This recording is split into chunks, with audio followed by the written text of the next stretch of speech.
Today, let me ask you a question. How many of you scroll through Netflix or JioCinema after a long day looking for something to watch? You keep scrolling. Thriller, romance, drama, cooking shows, and after about 10 minutes, you pick something, thinking, this is my choice. But let me ask you this. Is it really your choice? Or is it something else guiding you? Think about it. Netflix shows you what's trending, what's most watched, or because you liked XYZ. Their recommendations are based on algorithms. They know you better than you think they do. Now let me take this a step further. What if I told you that entertainment, which means the movies, shows, and even music that you love, is not just about fun or relaxation? What if it's a tool to control you, your choices, your behavior, your thoughts? This is exactly what Theodor Adorno and Mark Horkheimer argue. Write down the topic: The Culture Industry, Enlightenment as Mass Deception, written by Theodor Adorno and Mark Horkheimer. Today we'll explore what they mean by the culture industry, how it controls us. And let's not stop there. Let's also ask, is there any way to break free? So in this topic, the first point is the illusion of choice and standardization. Let's start with something that Adorno and Horkheimer call the illusion of choice. Now, what does that mean? Let's break it down. Imagine you are scrolling through a list of cooking shows. You see MasterChef India, MasterChef USA, and the Great British Bake Off. They seem different because of different countries, contestants, and styles. But when you actually watch them, what happens? There's always dramatic eliminations.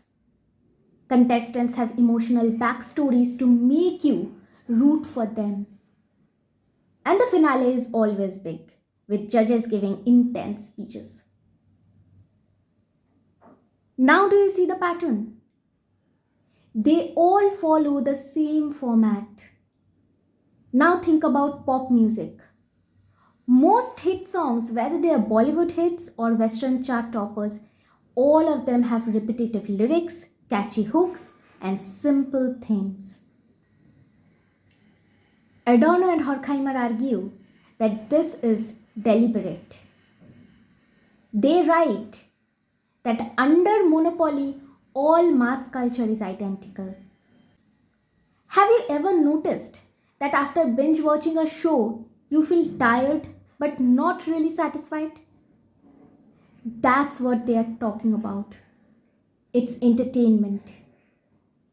But at the same time, it is also control. Think about the shows that you watch. You might say, I watch different kinds of television shows, reality shows, dramas, family serials, comedy shows. But are they really different? For example, take the famous show in Star Plus, Ye Rishta Kya Kehlata Hai. It's been running for over 15 years, spanning 4 generations. But if we look closely, the plot lines are almost identical. A couple falls in love, gets married, and faces challenges. After which, family drama unfolds, misunderstandings, betrayal, and emotional confrontations. A child is born, the couple separates because of misunderstandings. There is a blame game, and years later the child brings them back together. Now compare the same storyline with another show. Take for example, Gum Hai Kisi Ke Pyar Mein. There's a love triangle, misunderstandings lead to marital tension, family feuds dominate the storyline. And there is another show, Anupama, which is quite popular among Indians. It starts with a betrayal. The protagonist reclaims her life. But what happens then? The same emotional cycles of forgiveness, separation, and drama repeat. Now, do you see the pattern? These shows seem different on the surface, but they all follow the same formula. But why does this happen? It is because the culture industry thrives on repetition. Family storylines are easier to produce and they guarantee emotional engagement. If a plot works once, why not reuse it? The culture industry gives us the illusion of variety.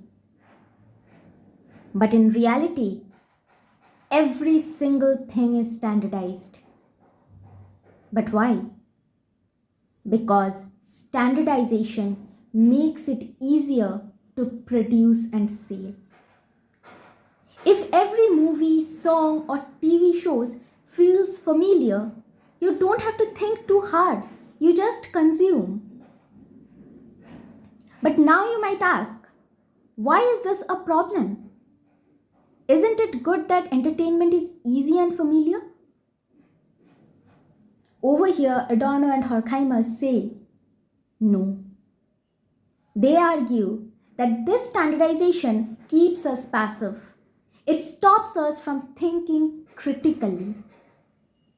For example, if we are busy binge watching shows or listening to repetitive music, we are distracted.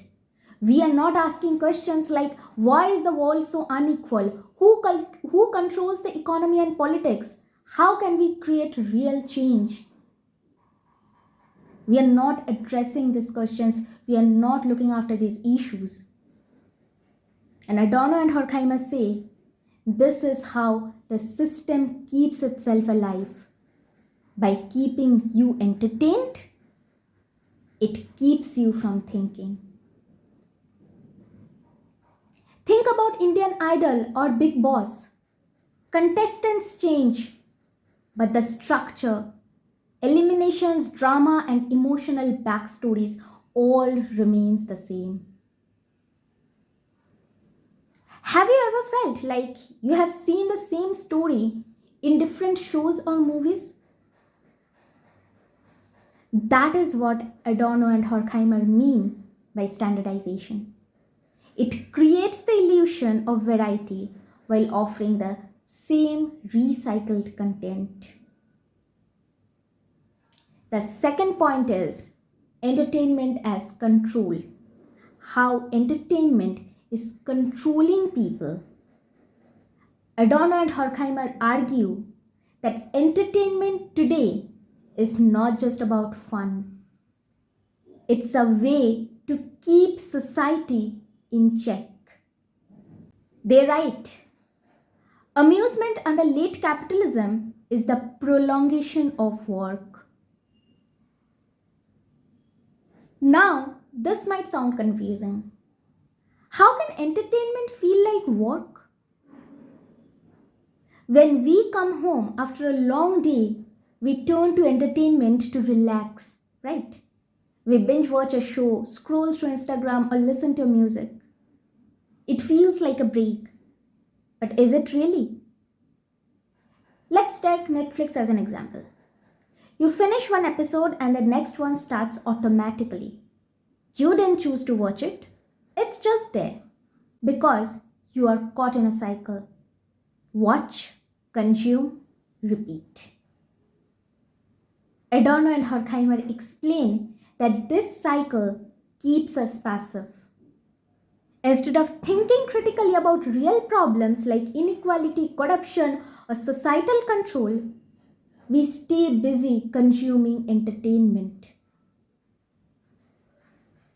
Over here, let's connect this to Marxism. Marxism talks about the base and superstructure. The base is the economy, things like industries, production, and money, and the superstructure includes culture, art, and media. According to Karl Marx, the base controls the superstructure.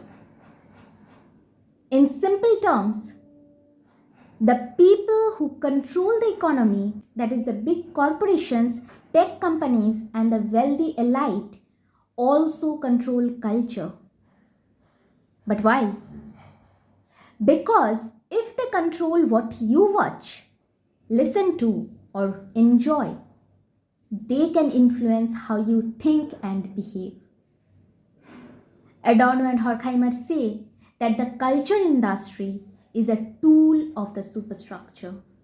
It's a way to distract us so that we don't question the base, that is, the real economic inequalities in society.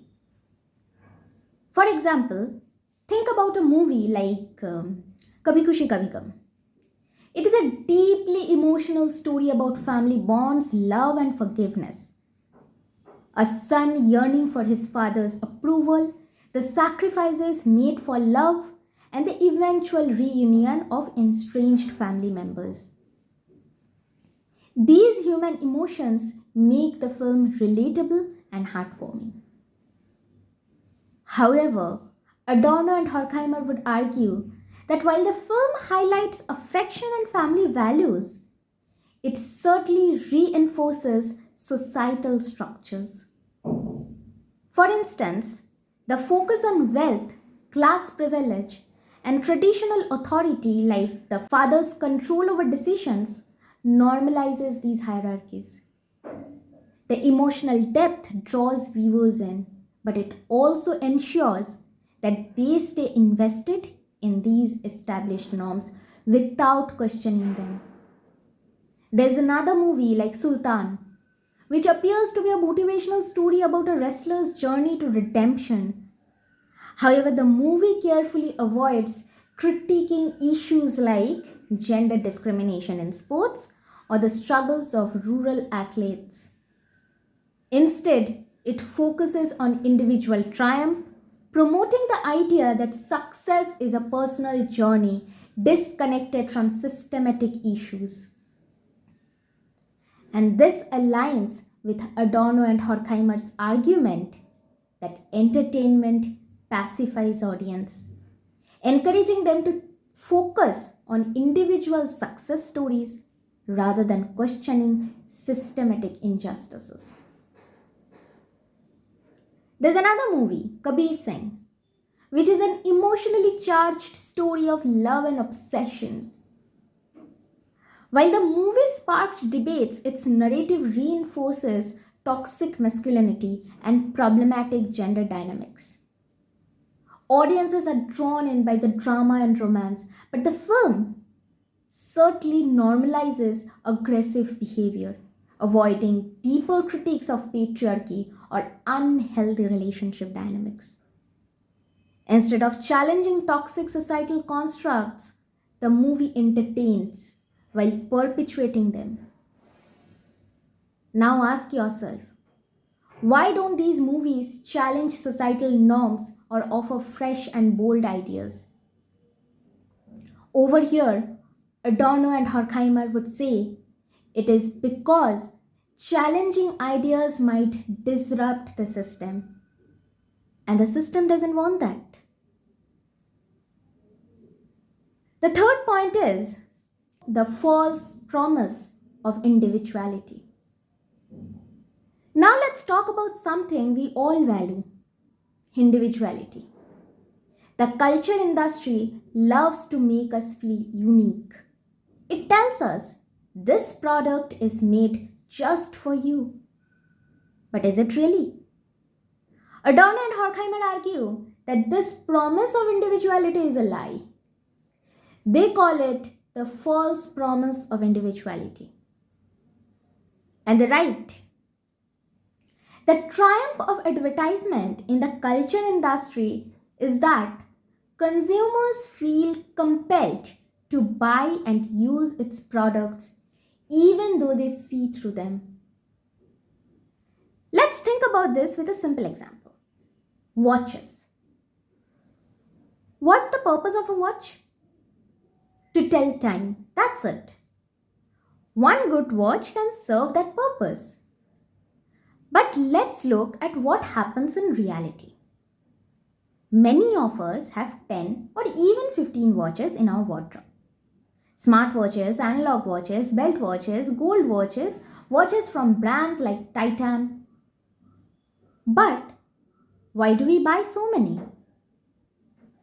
Because the culture industry has convinced us that a watch is not just about telling time.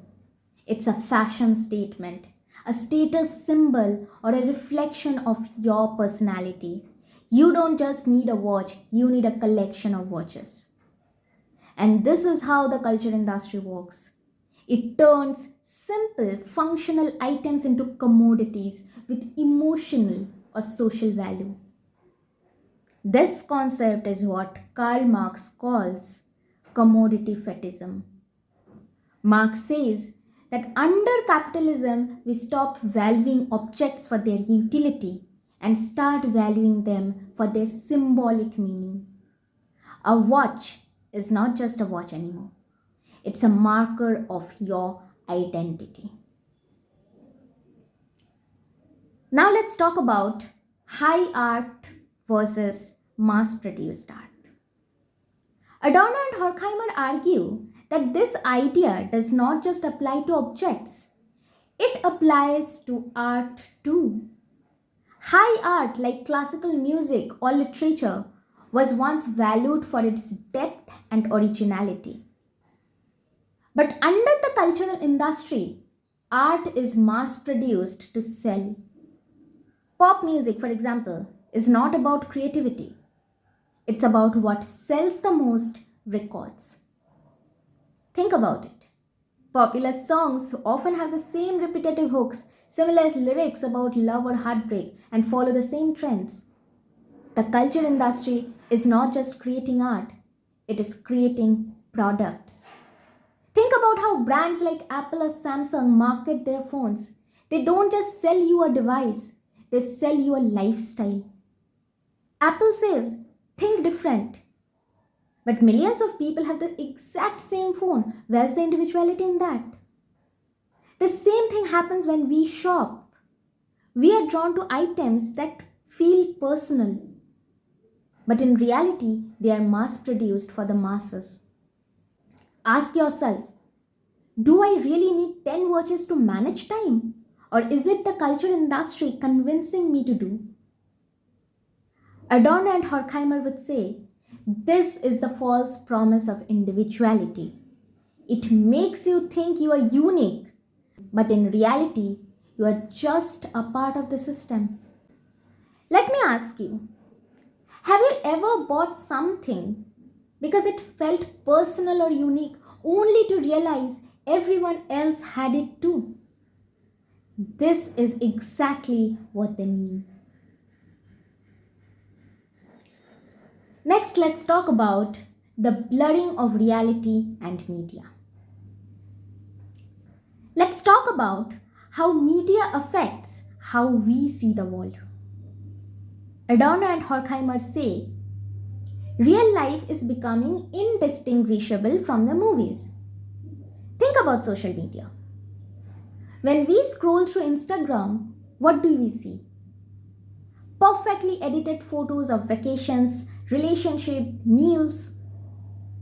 But is that real life? A big no. It is staged. People use as filters, lighting, and angles to make their lives look like entertainment. At the same time, entertainment tries to imitate real life. Reality TV shows, for example, claims to be unscripted, but we know it's staged. Shows like Big Boss create drama to keep viewers hooked. The line between reality and entertainment gets blurred over here.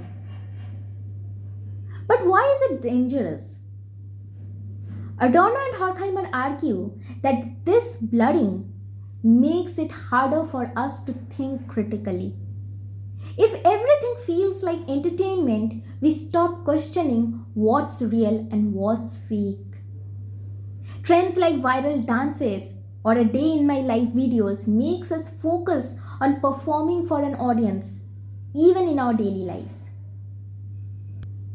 Let me ask you, do you think social media makes real life feel like a performance? And how does this affect the way we see ourselves? Horkheimer would say this is exactly what the culture industry wants, to turn us into passive consumers who perform for an audience instead of questioning the system. Adorno and Horkheimer argue that the whole world is made to pass through the filter of the culture industry. This line encapsulates how the culture industry creates a sense of conformity in society. It doesn't just influence entertainment, it infiltrates every aspect of our lives, from fashion and food to social norms and even our language. The culture industry makes sure that people think, behave, and consume in predictable ways. It encourages homogeneity, making everyone conform to the same patterns of consumption and lifestyle. Therefore, individuality becomes a myth, as we are all shaped by the same cultural products. Fast fashion brands release same styles every season, which everyone follows. Even when people think they're expressing individuality through clothes, they're actually following predetermined trends dictated by the industry. Think about how global beauty brands promote uniform ideals of beauty: fair skin, clean complexion, slim bodies. These standards are sold to us as aspirational, even though they enforce conformity. Adorno and Horkheimer, they argue that the deceived masses are today captivated by the myth of success even more than the successful are. Social media influencers often showcase their perfect lives, creating the illusion that anyone can achieve the same by working harder or buying certain products. This narrative suppresses discussions about systematic inequalities. Let's now discuss about resistance and the possibility of change. Only those who recognize the ideological forces at play can begin to resist. So what does Adorno and Horkheimer say? Adorno and Horkheimer don't just critique the culture industry, they also hint at ways to resist it. They argue that the first step is awareness. It's about understanding how the industry works and recognizing its manipulations. They believe that true art, like art that challenges norms, provokes thoughts, and resists commodification, can still exist and act as a form of resistance. However, such art is rare under capitalism because the system prioritizes profit over creativity. So this is all about the culture industry, how it works, how it controls people, how it distracts people from thinking critically, how entertainment is a kind of propaganda, and how Marxist ideas are connected to it. So Adorno and Horkheimer wants us to understand that the culture industry is not just about entertainment, it's about control. It keeps us distracted, passive, and locked into a repetitive cycle of consumption. But here's the good news. Once you see through the illusion, we can start to resist. We can think critically, question the system, and create something meaningful. So ask yourself from today, am I consuming entertainment, or is entertainment consuming me? And more importantly, how can I take control? So today here ends the discussion of the culture industry written by Adorno and Horkheimer. If you think that this video has helped you in any way or the other, do like, share, comment and subscribe to my channel. Thank you.